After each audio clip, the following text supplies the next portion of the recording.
Welcome back to the Cineposium podcast, where each week members or collaborators of Cineposium curate films for remote viewing, and then talk about those films on this podcast. In this episode, Reed Williams and Mike Mazzacane discuss Don't Hug Me, I'm Scared. Enjoy the conversation.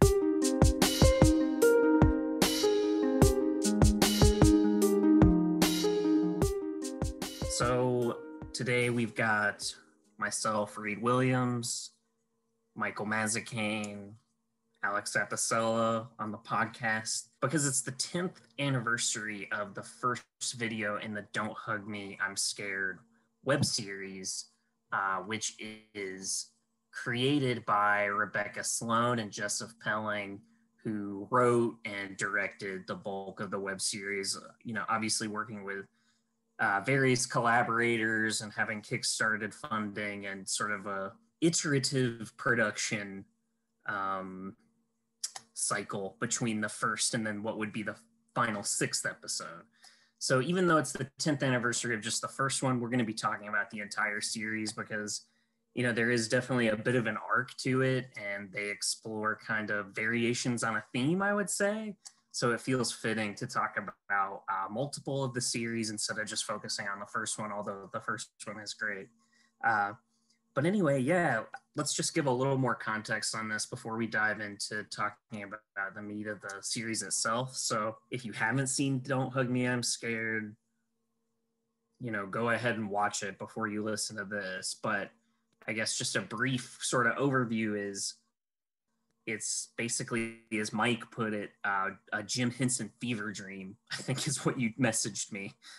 So, taking like these really dark and serious themes about life and existence, I guess, and then filtering them through kind of the ideology and aesthetics and presentation of a children's television show, with puppets, animation, and, life lessons, but not quite how we're used to seeing them. So, that's an interesting thing about this.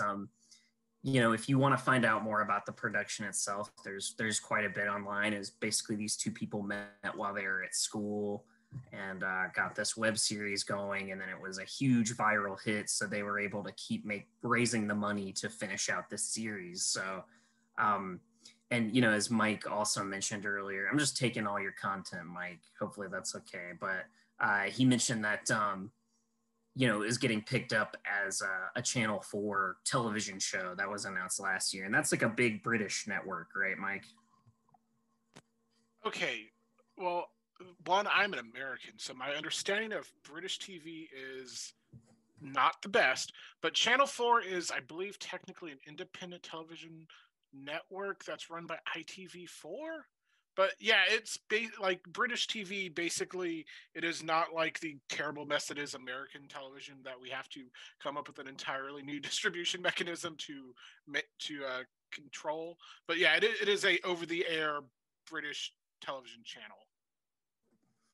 Yeah, and so we were talking a little bit before recording. It's so interesting that it might be fitting that we're doing sort of a 10th anniversary retrospective of this because it's still out there in the public consciousness to some extent. They're going to be doing a television show probably. You never can tell. Sometimes these things get picked up and then dropped, but just the fact that that's happening means that there's still interest in this sort of viral web series that has been a few years past sort of its peak moment. So I am really excited to talk about it today. So one of the things about that we love to do is to like categorize things, right, and label it and figure out its influences and genres and stuff like that. So Mike, I'm just curious to kind of get started. What's your handle of this thing so far and kind of your initial experience? Okay, it's just to quote George Bush,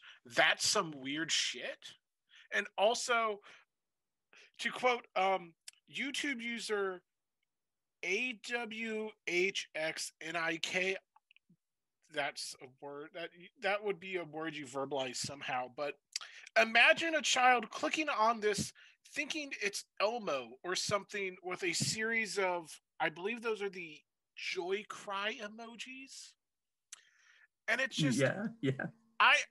I had no, like, when you're like, I want to talk about this thing, and I'm like, that sounds cool, and you're just like, here, watch it. I'm like, sure. And I watched it, and I'm like, okay, yeah, it's a send up of these like Muppet, these like puppet kids shows, and I'm like, I expect something a little like haughty and naughty to happen because like it's on the internet, and instead of like going to the level of Adult Swim, like this feels like something that should broadcast from like the time of 2:45 to 3 a.m. on Adult Swim.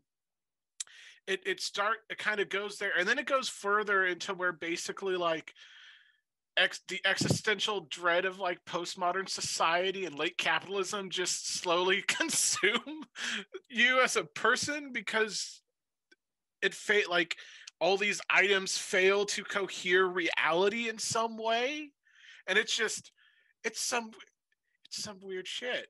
Like we'll have a link to this in the YouTube video. Well, we'll have a link to the full 6 episodes in the YouTube video, and I'll give it to Martin, and hopefully he can fit that in the description.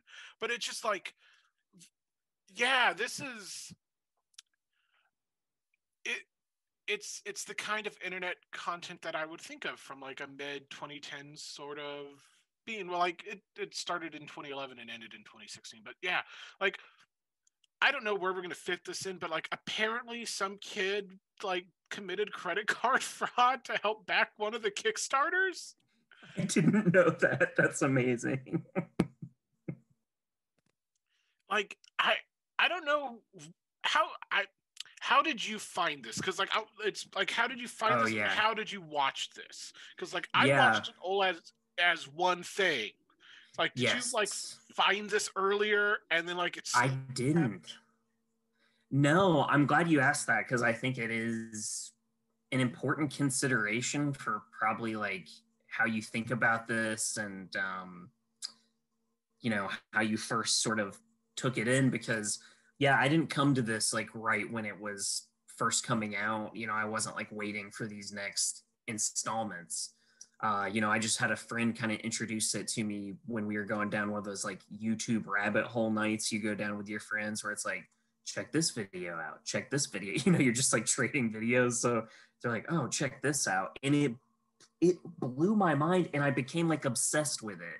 And I rewatch this probably like twice a year, because I have such an unhealthy like, what does it mean? And like, it's like my kind of room 237 or whatever. Like, people obsessed with like The Shining. For some reason, I keep returning to this.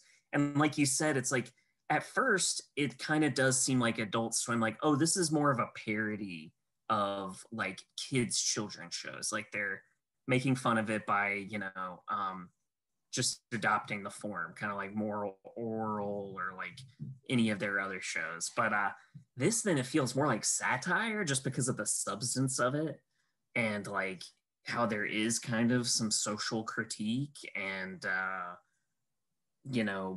buried into the content from my point of view. So yeah, just in thinking about how to categorize this, I would say it is kind of just this, like you said, sort of like a postmodern kids satire of just kids television and how we talk to kids about life and existence in general. Yeah, like I'm not sure if it's a satire just because I'm like, what is being satirized?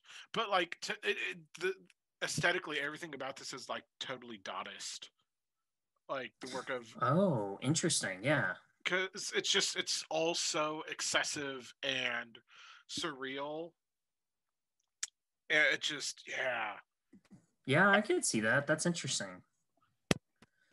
It's like, I think the original, like the first song about creativity, I Yeah. think is probably the best overall tune, in the idea of like people unironically listening to everything is awesome. Yeah. And then like, Yeah. as the series has progressed, they drop the like poppiness of it, and like, oh, people might like this, and just go full into the cosmic dread, because that's when you get into the time episode and then the computer episode.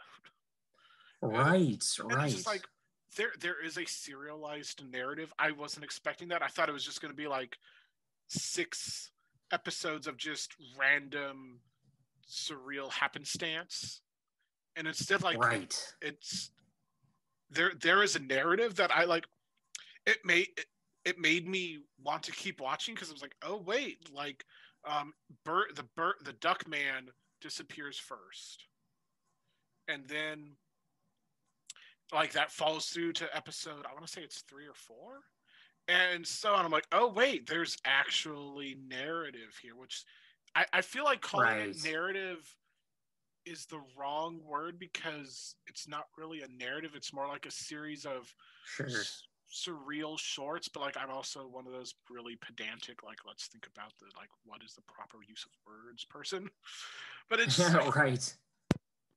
yeah, it's just There's like through lines though, you're right, and there's connective tissue there. And I think the more you watch it, the more a narrative does kind of emerge, although not necessarily a clear one interpretation one. But I mean, it is like a horror movie in that these characters are getting like picked off by this world that they're in. Just to give a little context, it's basically there's 3 characters, as Mike mentioned. There's like a duck man who's kind of grumpy, I would say, and like pretty straightforward if you had to sort of give them some basic character traits. And then there's kind of the yellow guy who's very much sort of the child, like has a funky haircut and is kind of like sweet but kind of dumb, I guess. And then like there's the red man who's just really monotone and has like a mop for a head and is like, he becomes sort of more of the protagonist in the end in a weird way. So it's like, there are these really sort of thinly sketched children shows characters, and then slowly through as this like series progresses, like Mike's saying, there's not really a straightforward story, but like just basically awful stuff happens to these characters in each of these videos. So they're like slowly being picked off one by one, like a horror movie. yeah, and like I don't know. Do you want to get like full into like spoilers? This is what happens on like and this happens plot level, or because I like think so. okay, because it's I just think like that'd be the most fun. okay, because like we go to the end with the 6th episode, and we are transported through the looking glass into the fact that in another reality, the red guy is really like the producer of a "Don't Hug Me, I'm Scared" show of sorts, and it then just becomes about his monotonous life. And Yeah, it, exactly. like, do you watch Legends of Tomorrow at all on the CW? I haven't watched it, no. Okay, you should. It's a delightful time travel comedy that uses DC characters sometimes. But Oh, cool.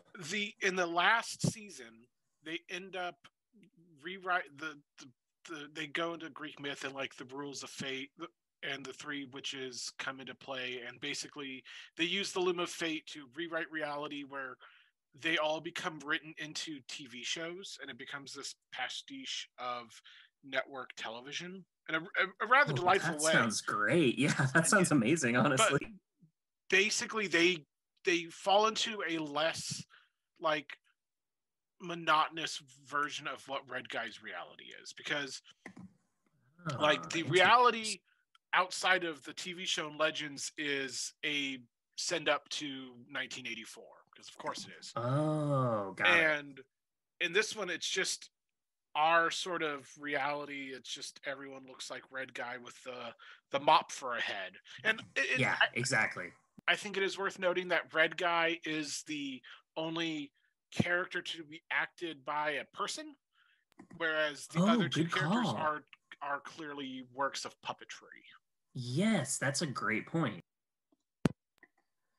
Yeah, no, that sounds like an interesting episode of that show. And I think, what you're talking about is making me think of why I was thinking about this in terms of satire when I was revisiting it, because there really is kind of a connective thread, especially between the 6th episode than going back to the 1st episode, because as Mike mentioned earlier, the 1st episode is all about creativity. That's like each episode's like a theme, right? Like a kid's show, like, you know, creativity, time, love, like these really basic concepts that these shows really, you know, historically put into really neat lessons for us to learn as children. So, you know, the creativity songs about, you know, they're drawing and they're coloring, they're doing crafts. It's all fun loving and be yourself and use your imagination.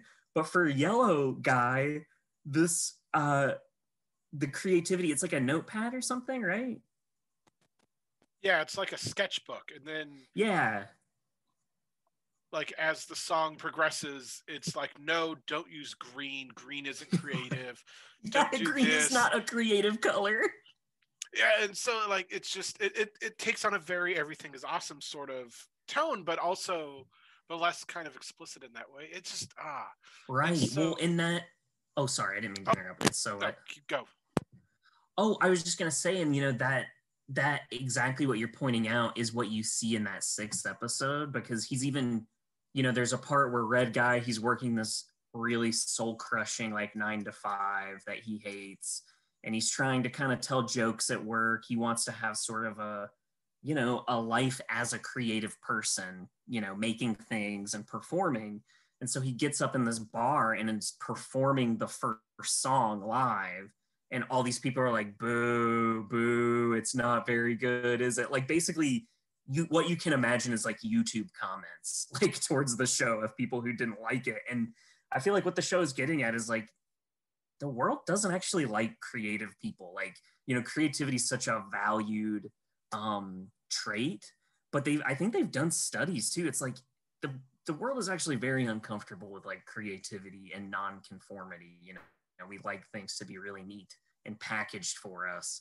And, you know, that's basically what kids shows do for you. So I feel like they're really turning that on its head with the 1st and the 6th episode, especially. Like instead of forming Fight Club, he just rewrites reality in his head. It on some level, it's a bit healthier of a response. That's an interesting comparison. I hadn't even thought about Fight Club, but yeah, I mean, that same thing basically happens. Like, I am Tyler, you know, like it is Tyler Durden, you know. Yeah, I just after watches, I don't know how you make this into like a 30-minute show of sorts. That's an interesting question. Yeah, because they can't do this again. There has to be some sort of a different way to approach it, right? Yeah, 'cause, like that's why I thought like, oh, this must have been something that aired on Adult Swim between 2:45 and 3 a.m. just randomly over the years. Exactly. That's like the time period. That time block is like for Too Many Cooks and like all the weird short films that they do, like the one about the community college with like the angry AI that eats, like, you know what I mean? Just their really absurdist kind of like stoner shorts that people are just up late, you know, doing bong rips and like eating Taco Bell and watching that stuff. I feel like typically, you know. Yeah, like this series is a bad trip. Like I am not one. Oh, totally. I'm not one to partake in the marijuana, but like this is not something I think I would want to watch whilst in a altered state. Yeah, Like, I mean, it just in kind of, general, like, it's trippy.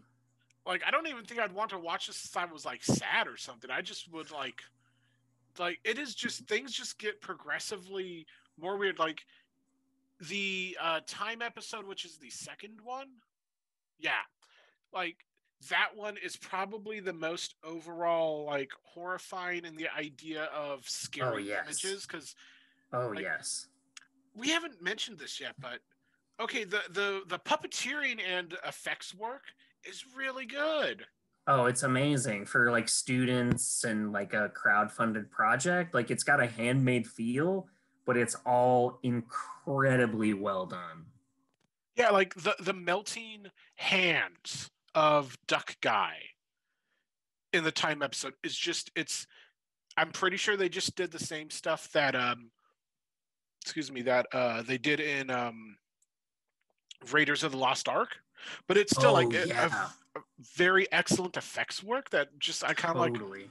I want to go this is so not my bag of a thing at all. But like I'm like I want to go hunt down and like find out how they did this. I'm serious. I would love like a Criterion edition of this that has the shorts and then just a bunch of supplemental material of like behind the scenes or like them fabricating some of this stuff and just that's the kind of supplemental Criterion content that I would be all about, honestly. Because I guess it would only be like 30 minutes, but if they just had a bunch of other kind of like behind the scenes stuff. Because like you said, it's really pretty impressive for probably how low budget and just how little inexperience they had being students when they were making this stuff, if I remember reading that kind of background correctly. Have you read did you have to read oh god, I'm gonna it's oh, he just retired from the school too, Pee Wee. Which was disgusting. No, it wasn't. It was production reflexivity culture. Not John Thornton. Caldwell. Did you read Caldwell's essay on Pee Wee's Playhouse? Oh, I know. I've never read that. That sounds fascinating, though. Okay, I will send you a link to that. But that'd be great. Because this definitely has Pee Wee's Playhouse in it too. I'm glad you brought that up. Like that is a huge influence, I would say, in this, wouldn't you? It's Pee Wee's Playhouse in that it's a like pastiche of iconography thrown together in like a way that doesn't make sense except for the fact that it's all there. But yes, like Pee-wee's is like kind of is fun in the end. I know like Tim Burton made a scary movie. This is not fun. This is just kind of like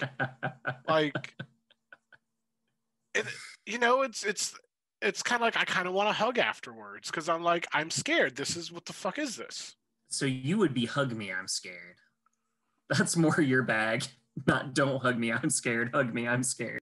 Yes, I am not I am not insecure with my need for like. Oh, I hear you. Because this is some weird stuff. It's like no, and that's what I was saying kind of in the chat that this is as like a fan of horror and genre stuff like that. Jump scares do scare me because like I don't like being startled, but this is the stuff that's like actually scary to me. I mean, just to go back to the Time episode, not only does it have these amazing practical effects, but it's really like it's really existentially terrifying because it's basically like time is this human construct that we have no control over and we eventually all rot and die and everything like dies. And it's just, and like the part that especially gets me, it like makes me laugh and just kind of cuts me to the core is when the clock is like rah, rah, rah, like it's doing like an alarm clock noise and the camera is zooming into this puppet clock or this anthropomorphic clock with a face just making this like angry face screaming at you like an alarm clock, basically representing like every moment passing is like closer to your death. Like it's at once so funny to me just because it's that total kind of gallows humor, but also it's like, no, but that's true though. So that's kind of terrifying. So,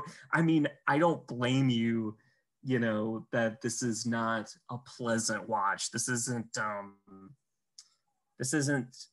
a content that has like a general audience appeal, I would say. Well, it's not even like, are you familiar with Happy Tree Friends and Friends? I saw a couple episodes though, but I wasn't as deep into that as when that was really popping. Yeah, like it's not like that isn't even as mean as this because that shows like anarchic and all that, but this one is just kind of like it's just cosmic horror and like existential dread. Like that's the key to it. And yeah, it's just Mm-hmm.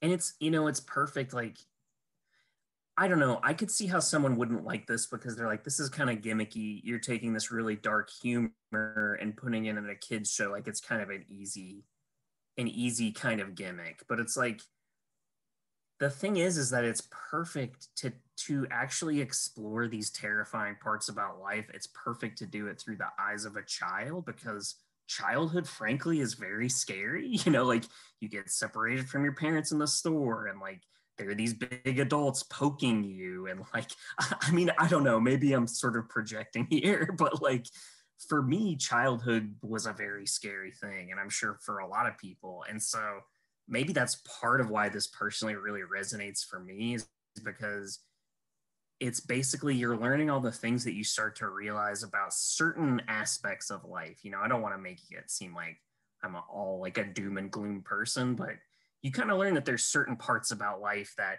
the way we've been taught about them aren't as sort of black and white and binary as they are.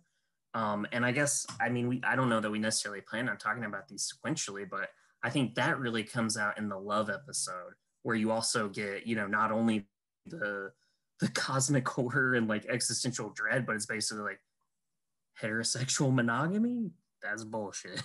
Like religion, that's bullshit. Like, and I guess just to set the scene, it's basically yellow guy starts to learn about love from this little bee, this little butterfly guy, and it's all really happy and nice at first, but then they're like, you're gonna find this special one that's made for you, and you have to give all your love to that person for like your whole life, and then you're gonna get married. And then like, just in how it talks about monogamy, it's very cynical. Like, long-term heterosexual monogamy, I feel like, is basically what it's showing in the images. And then it connects that with like organized religion, because they introduce this like giant idol named Malcolm, who you feed gravel to him, or else he gets angry.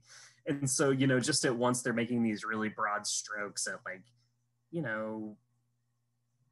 monogamy and religion, and like so again, to me, it's more than just kind of these puppets saying this really dark humor. They actually have some like social targets in mind with their content. Oh yeah, no, totally. Let's see. What was the? Let me pull up the video real quick because I'm forgetting what comes after the love episode.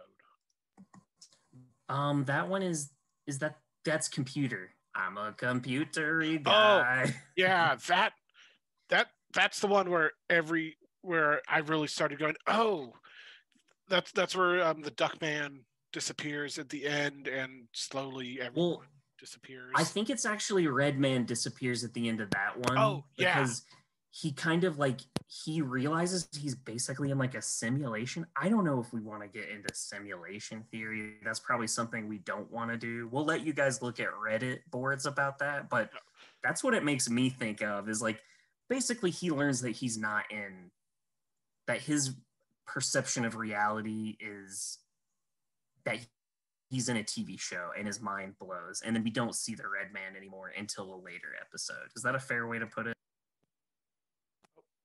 now I'm unmuted. Yeah, but also I would probably recommend looking at A Glitch in the Matrix, a documentary by Rodney Asher. It premiered at Sundance, great film. Which great film. It's less about like simulation itself, because it pretty much treats that as like a bunch of fucking bullshit that it is, and more just like look at the largely straight looking white men who really buy into this idea that the changing world around them might not be real. Anyway, exactly. So that's so funny. We brought up Room 237 earlier, and then A Glitch in the Matrix. I guess it makes sense. What's that director's name again? You mentioned it earlier. Rodney Asher, I believe that's how you say his name. Yeah, no, you're right, and that it's so interesting. I feel like this is probably, a web series that he might like or would like if he was aware of it, because it seems to be dealing in like similar areas that he's interested in, as far as just reality and our perception of it. And Yeah, especially then less about actually reality and perception and about who is questioning those things, I guess, like you're getting. Okay, so after the computer episode, that's when we have that's the That's the healthy food food one, app. right? Yeah. Okay, and Yes. like that one's just more terrifying on a normal level because it's talking food and it's Totally. like it's just more and it gets more it's more plainly just kind of absurdist with the whole like your body is a house metaphor and like even the Yeah. duck guys is like that this doesn't make any sense. What are you doing? Yeah. Yeah. But like that's more just like normal absurdist kind of humor than like existential dread. But in the end, Yeah. Duckman disappears.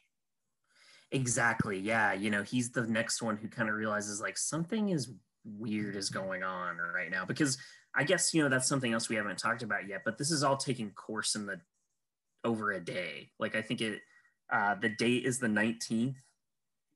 I can't remember, maybe of June or July, and it stays that way.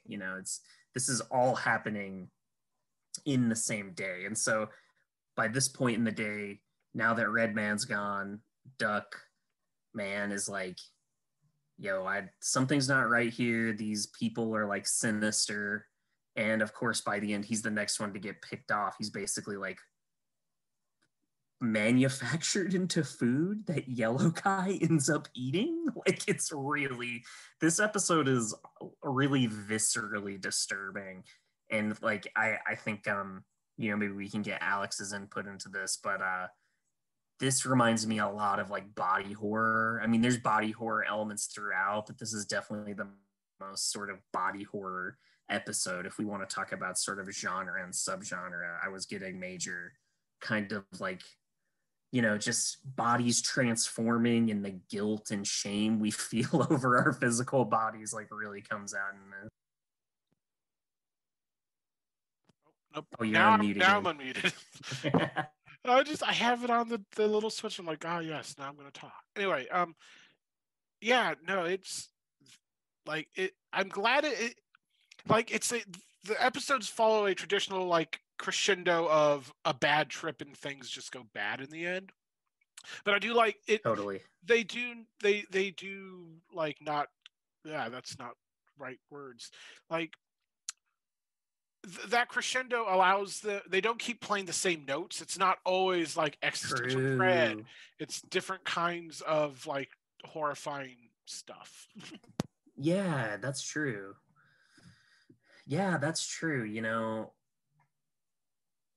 I think that does help keep things interesting for sure. And it does. The thing that confuses me about this episode, though, just from sort of the plot narrative point of view, that I wanted to get your thoughts on just after watching the first time. So, like, the phone rings and nobody answers. And then it's kind of revealed in the credits that, like, Red Guy was trying to call them or, like, he was at a phone booth. I don't necessarily understand what happens with Red Guy and his relationship to all of this, like once he's in the kind of real world. I don't know. Do you have thoughts on that? I don't know how too deep we want to get into the narrative stuff because there are so many like "don't hug me, I'm scared" explained videos on YouTube. So I don't want to turn this into that, but just curious to hear your thoughts.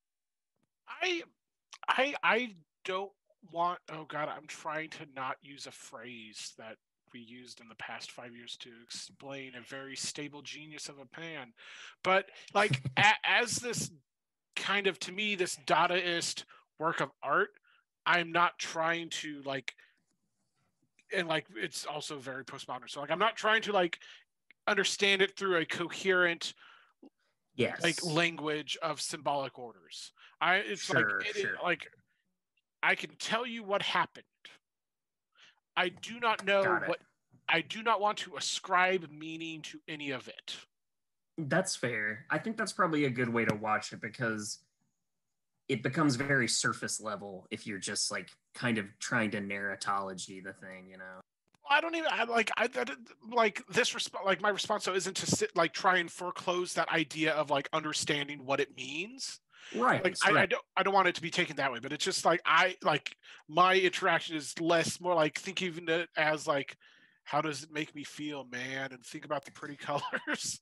Like got it. it's a bad trip. Like I feel True. like maybe a phenomenological understanding of it is more perhaps not valuable isn't the right word. It's not valuable. Perhaps more instructive than like, man, what does it mean on a philosophical level? But like No, that's how I'm thinking about it. Like, well, I love that because and that's why I was excited to talk about this, frankly, because I do have I feel like I project a lot onto this because it does personally resonate with me. And so it's nice to have a different take on it. You know what I mean? I feel like this definitely lends itself to like multiple interpretations and multiple ways to read it as well. And those are my favorite kinds of things, honestly, is like, yeah, anyway, you get it. yeah, and it's just all right. Anyway, this what were I'm trying to let me scroll up to the questions you asked. Oh yeah. I Let's feel like see. we've been tackling them a little bit with the. Yeah, we basically got through favorite songs, genre influences, horrifying moments, and then we brought up simulation theory. It's just funny because I've been thinking a lot about it since watching that documentary. Not even in like the way of like learning about it and like actually like what if this is true, but just I think about those things those dudes talk about, like synchronicity and like I don't know, just some of the weird stuff and how you think. I've been thinking of like, you know what? I get why people like this. There is sort of a comforting, simplistic worldview that's packed into this like strain of philosophy, I guess. Well, okay. Are you into Warhammer 40,000 at all? Little British miniatures for tabletop wargaming. It's a massive multimedia franchise too, but like that's what it started out as.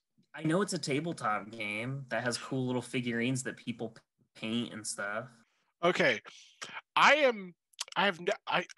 really should. I want to order. Like, if these things weren't so expensive, I'd like order some because I think the idea of making them would be fun. It's just like a Zen exercise.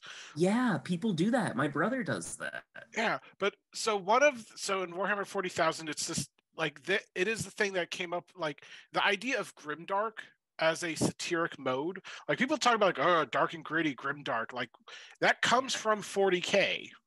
And like the point of 40K is that one, everything is dark and grim, and thus that is the joke. Because it's like also that, but like one of the four dark chaos gods, the ruinous powers as they're known, is Big Papa Nurgle, god of plagues and pestilence and whatnot. But this is real? Yes. Well, like the community calls them Papa Nurgle, but their god is Nurgle. But anyway, like I see. Okay. There is this there are actually some really solid like YouTube explainer videos anyway, where basically there is a sort of zenness that explains that what you're getting out of like in a kind of Nurgle sense of like, yes, everything rots and dies and decays in the end. And like that sort of like ease that use of that as the prism with which to just view everything and how it clarifies it all. Because like you have in this show basically the collision of postmodernism and the failure to like cohere anything despite having all these devices that are there to cohere everything.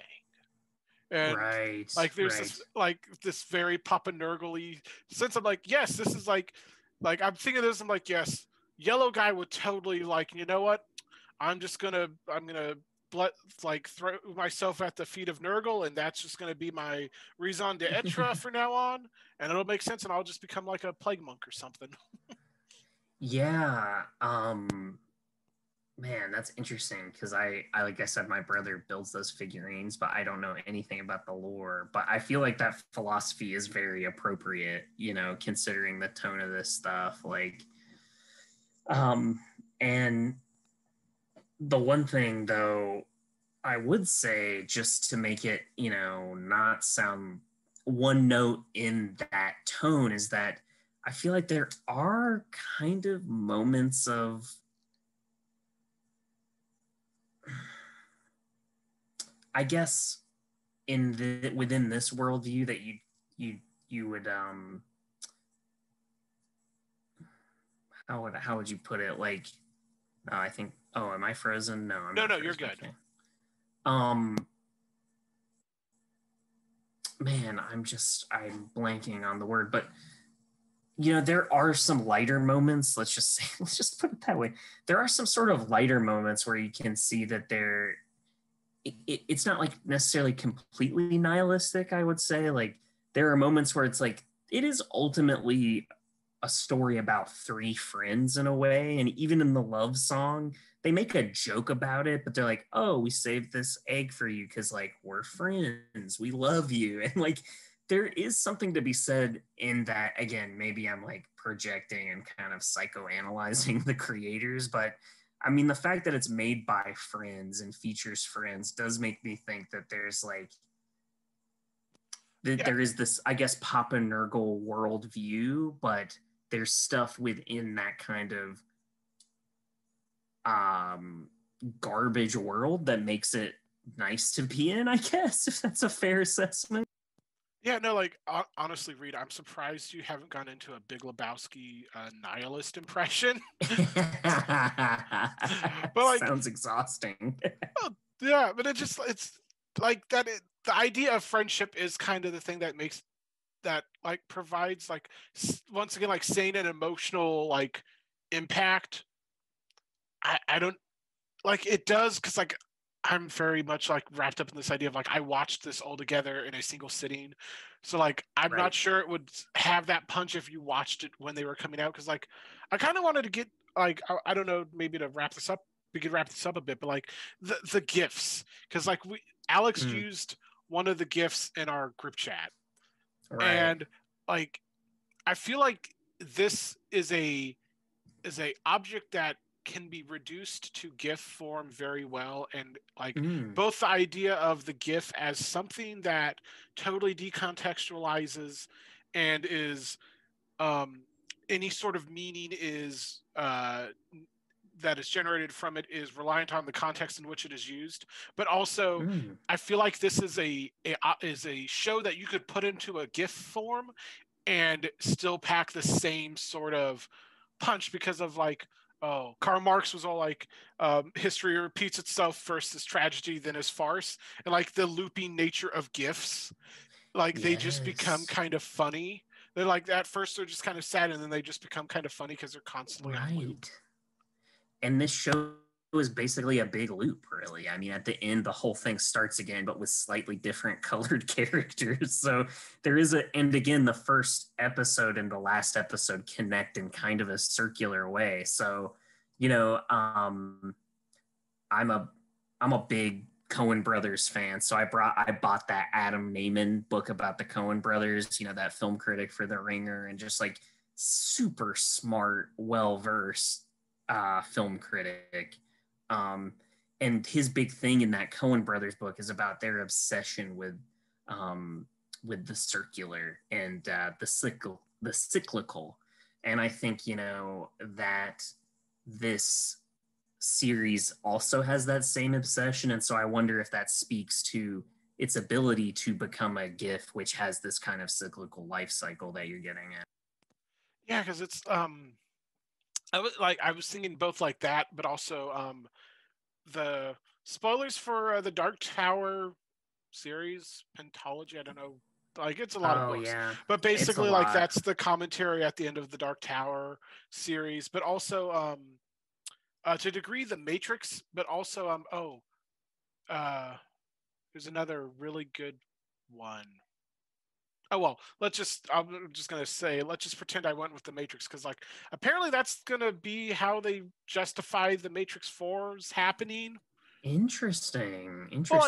Well, okay, I don't know that to be true. That's my fan interpretation, because I don't know how else you would do that and have the cast and crew that are back for it. Right.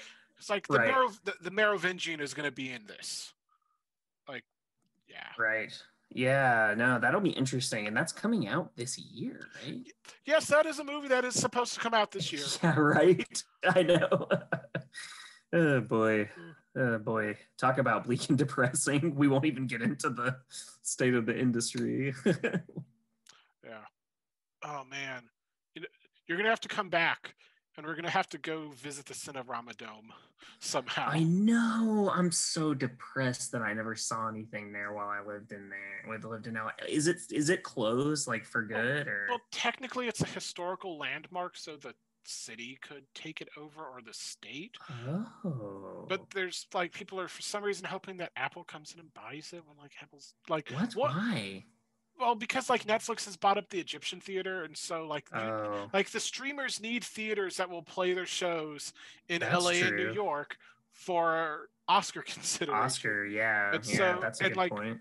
also like Netflix bought a theater in France for that same reason, because the French government put in a rule about you need to have like these shows film like distributed in this way to qualify for like Cannes and stuff. Whoa, that just goes to show you how much the French love their cinema. They're like, no, you are not killing the cinema. Like, we like seeing movies in theaters, all right?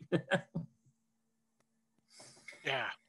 I don't know. I feel like we've gotten a little far afield on this. Yeah, no, let's circle back. So we were starting to kind of wrap up. I don't know. Yeah. Is there any other final thoughts you have on the series? No, except like, yeah, I tried to explain this to my dad. Uh-huh. And I'm like, yeah, it's like a really bad Sesame Street drug trip. And he didn't seem to get it. And then I showed it to him, and then he was just like, why did you show this to me? He was like, please don't. I have no patience for this thing anymore. Like, yeah, and he just like, I could put on Zack Snyder's Justice League again, or a new episode of Sharp. Yeah. There you go. A little more palatable, I guess. Yeah, I don't know. Yeah, well, anyway, this has been a fun chat. I'm glad we could get to the bottom of this. Well, no, we didn't get to the bottom of it at all, but I'm glad to at least hear another person's perspective after letting this swim in my brain way too much for like 4 years. And Alex's insights were just phenomenal too. Good job to them. Yeah, you really went next level, Alex. So appreciate that. Your digital you did a great job. Not the real you, but your digital you. That's it for our show this week. Thank you for listening and for your support. Please subscribe to the show on Anchor, Spotify, Apple Podcasts, YouTube, or wherever you listen to podcasts. You can follow us on Instagram at Cineposium and on Twitter at Cposium to keep up with our updates and to keep in communication with us. Until next week, take care, everyone.